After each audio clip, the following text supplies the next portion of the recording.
We have to live expecting God to do greater than what we imagine or think. Sometimes we get caught up and we're, what they say, under the circumstances. And we can see just what we see today and just what's going on currently in our lives. And we get caught up under those circumstances. You're pushing up like, I'm under my circumstances. And if we can just pull up just a little bit, and sometimes a lot of bit, and we can get to a position where we can view things from the bird's eye view, as they say, or you can view it from a higher vantage point, you'll really see that in the overall scheme of things, your circumstances, the circumstances you're under, probably aren't as bad as you think, even though they feel like they're life-shattering. At the moment, your circumstances feel like this is earth moving and earth, life-stopping. But you're probably not anywhere near as your situation. You look back after stuff goes on, and you look back after it's over, and you go, that wasn't anywhere near as bad as I thought it was going to be. But of course, when you're in it, you under your circumstances. When your health is not well, you're under those circumstances. When your money funny and your change is strange, then you under those circumstances. If relationships aren't going well, and I always say there is no escape from a bad marriage. No matter where you go and what you're doing, you still in a bad marriage, right? You can vacation all you like, but that bad marriage is vacationing with you. Even if the person ain't with you, the thoughts of the marriage not going well, or the relationship not going, it ain't got to be a marriage, because some relationships are with our children or with other people, and those relationships can be tenuous, and those things can bother your mind. But I feel like if we can just lift up a little bit higher, I read somewhere, either I read or heard in a video, where the person said they were so low they couldn't hear.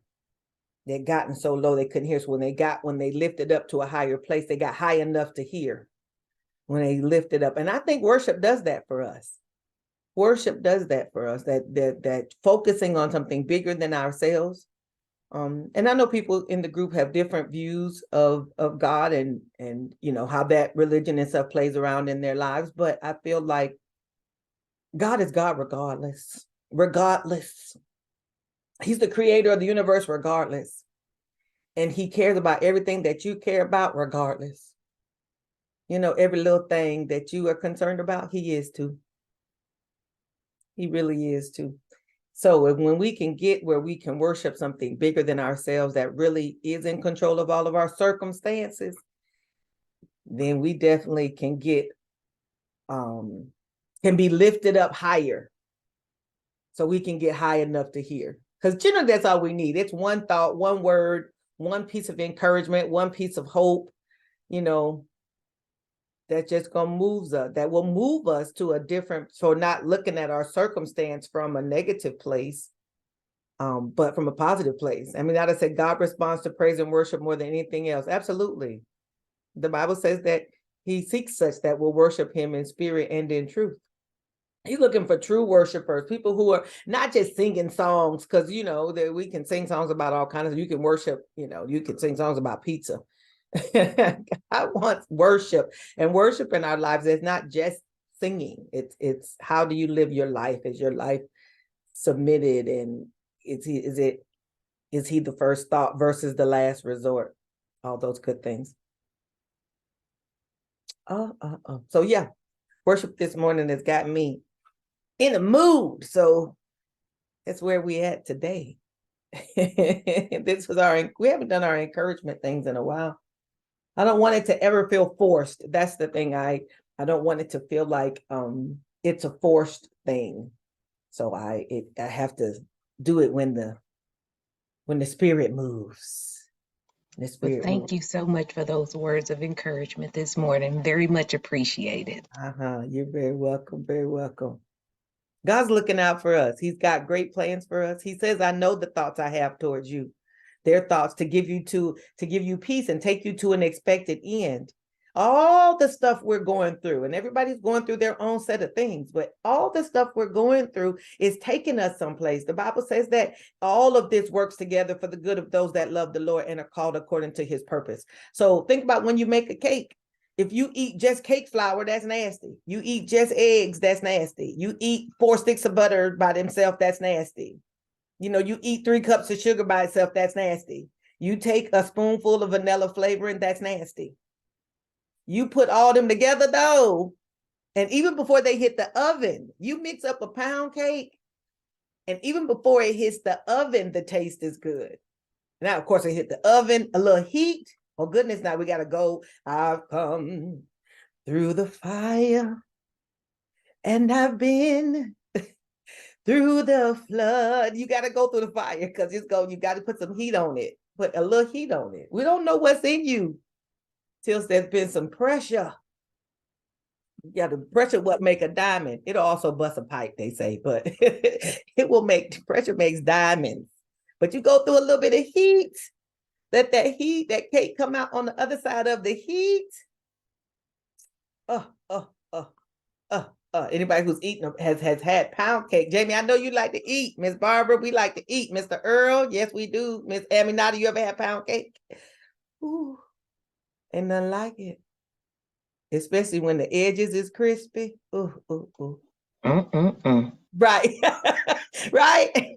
I made an ugly pound cake the other day. I made it for my niece and nephew's graduation, and the cake didn't do nothing in the oven. I think I opened the oven for something else, and I lost too much heat, and it just would not really rise up. And I pulled it out of the oven. I wasn't gonna take it. I ate a few of the little crumbs off and was like, "Now this right here is stupid. It's ugly." So I wasn't gonna take it. I said, they ain't gonna, my brother ain't gonna talk about me, because my brother will pick a topic at every function, and that's what he'll ride the entire function. I was not gonna let it be me and that cake. I was like, I wasn't taking that. I was like, if I leave this cake here, then we gonna have to eat it. So I took it. When I tell you, them people was all over that cake, like it was beautiful. Listen, that thing was good. It didn't do right, but that heat, that mixture of all them ingredients and the heat made it do something. Now you making me hungry. Yeah, that made it do something. That cake was stupid. It was stupid. But I mean, that pound cake, listen, it'll do what it do either way. But it had to go through some heat. We got to go through a little bit of heat. We can't, the oil comes out of the olives after you put them in the press. Most of us don't like the press part. We don't like the heat part. We don't like the uncomfortable part. We don't like all that. But that's the stuff that lets us know what's in you, first of all, and it proves what's in you. Lets you know, this is the thing. It lets you know what's in you. Not just lets other people know. It lets you know what's in you. Because that's who needs to know. You need to know that you're powerful. You need to know that you're smart. You need to know that you're talented. You need to know that you're a master trader. You need to know. Still won't trust my sister's cooking. You're a mess. You ain't got to eat everything she cooked. You need to know though, because the person who talks to you the most is you. And if you telling you, you ain't too good at this, then you'll be talking yourself out of stuff. You need to know that the pressure proves what's in you. And greater is he that's in me than he that's in the world. God is for me. God is for you. God is with you. God is with us. He's got great plans for us. And this is just the pathway we're using to get to those great plans. We're learning things along the way to get to the great plans that he has for us. And some of the plans happen along the way. Uncomfortable pieces and parts, and we don't like it, but God is in all of it, because he's using all of it. He's putting it all together like those cake ingredients. He's putting all the pieces and the parts together, putting us in some heat. And when we come out on the other side, we shall come out like pure gold. Silver and gold. Hey, silver and gold. Woo, all righty. Let's go and talk about the stock market. You just need to know that, listen, you are phenomenal. No matter what you've done wrong, no matter what bad choices you might have made, no matter what bad decisions you might have made, you're still phenomenal. God loves you just like you are. I could go on, but I need to get to what I'm supposed to be doing here, which is the stock market.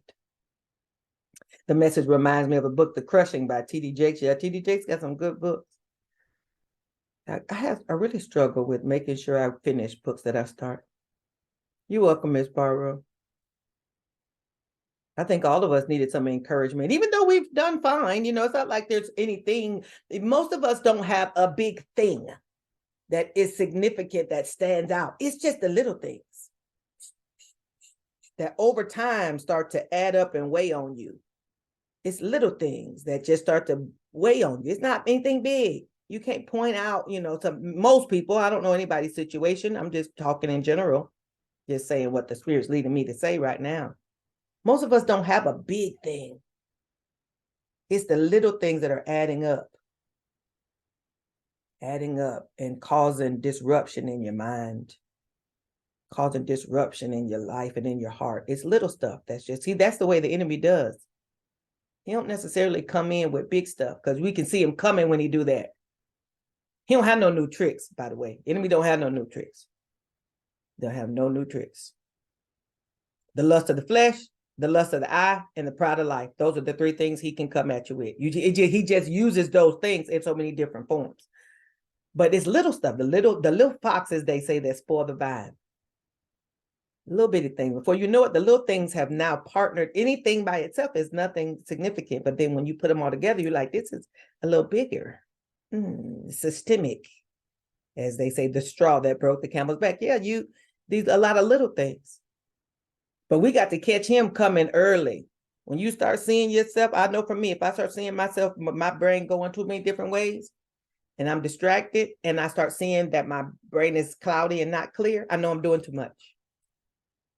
That's how I know I'm doing too much. And that's because I've been at the place where I was doing too much and got myself worked up into a tizzy. And the next thing I know, I was too low to hear. I had done work myself, down into a low place. Focusing on something that it turned out not to even be a thing. I was worried about stuff that wasn't even a thing. I thought it was a big thing. Come to find out, it wasn't no big thing. The Lord was like, I got you. Listen, I took care of you. The Lord is saying today to all of us, I took care of you when you didn't even know who I was. I took care of you when you was doing everything you ain't had no business doing. This is what the Lord's saying, not Arlissa. The Lord is saying this. I took care of you when you was doing everything you had the power, strength, and thought you was grown enough to do. And I was still seeing about you. Imagine how much more he'll do in our lives if we are checking for him. He was taking care of us when we wasn't checking for him. Because I know Arlissa was wild with a capital D. Yes, sir. Once I got out of my mama's house, there was ain't no stopping us now. Hey, we're on the loose. Even though the song says move. I was on the loose. My mama was strict. Once I got free, boy, I was like, freedom, give us free. I was free indeed. I did everything I thought I was grown enough to do. The Lord said, I looked out for you when you was acting like a wild child. I'm going to watch out and see about you when you're trying to live right. None of us can live right on our own anyway. Sin, is amongst us all. All have sinned and fallen short. But if God was seeing about us when we was acting stupid, imagine how he's seeing about us when we ain't. He said, I'm going to see about you. I'm going to do my job. God said he's going to do his job, even if you don't do yours. That's why he swears by nobody greater than him. So he said, I swore by myself because ain't nothing else as good as me. I swear by myself, but I swear I'm going to bless you. That's what he said. I swear I'll bless you. All right. I have talked for 15 whole minutes. I preached an entire sermon, and I sure hope y'all were encouraged. I'm trying to let it go. I'm telling you, I'm trying to let it go. I'm like them preachers be on TV. I can't get off there. I'm trying to let it go. But I just know I feel like there's some stuff in the room. There's some stuff in the room, and not just encouraging y'all, but encouraging myself as well. Encouraging myself. Again, there ain't nothing big going on in my world. It's all the little stuff. Just little stuff. It all adds up. Is this the right way? Is this the right move? Is this the right thing? Is this the right time? Is this the right season? Is this the right person? Is this the right business? Is this the right direction? We don't really ever know. So those things can weigh on you. God says, I got you. Your steps are ordered by the Lord. Your steps are ordered by the Lord. Arlissa, your steps are ordered by the Lord. There. That's it. Aminata, your steps are ordered. Miss Barbara, your steps are ordered. Stefan, your steps are ordered. Jamie, your steps are ordered. I'm not sure who pre-market is, but your steps are ordered. Sandra, your steps are ordered. Pre-market, I'll just call you by the name that's on here. Your steps are ordered. Your steps are ordered by the Lord. He already has said. Mr. Earl, your steps are ordered by the Lord. I hope I called everybody's name. I meant to call everybody. Your steps are ordered by the Lord. He's got your route already mapped out and planned. All you got to do is walk therein. And some steps include stops. You don't step. Sometimes you take a few steps and you stop. And you look around and you wait and listen which direction, especially when you get to those forks in the road. You got to decide which way. But your steps are ordered by the Lord. Your steps and your stops are ordered. And the people watching the recording, yes, your steps are ordered. Your steps are ordered. I may edit out the front. Real quick, I just wanted to come on. This is Arlissa, Educator to Trader. Wanted to come on and tell you and ask you, I guess, to like and subscribe to the channel. If you like the content that I create and I'm, posting regularly, then go ahead and subscribe. That way you won't miss anything and you can be a part of all that we're doing here. I'm a coach to sellers. I'm an option sellers coach. If that's a vein that you don't know anything about or you want to know more about, then go ahead, subscribe and check us out all the time. All right. Thank y'all. I appreciate it.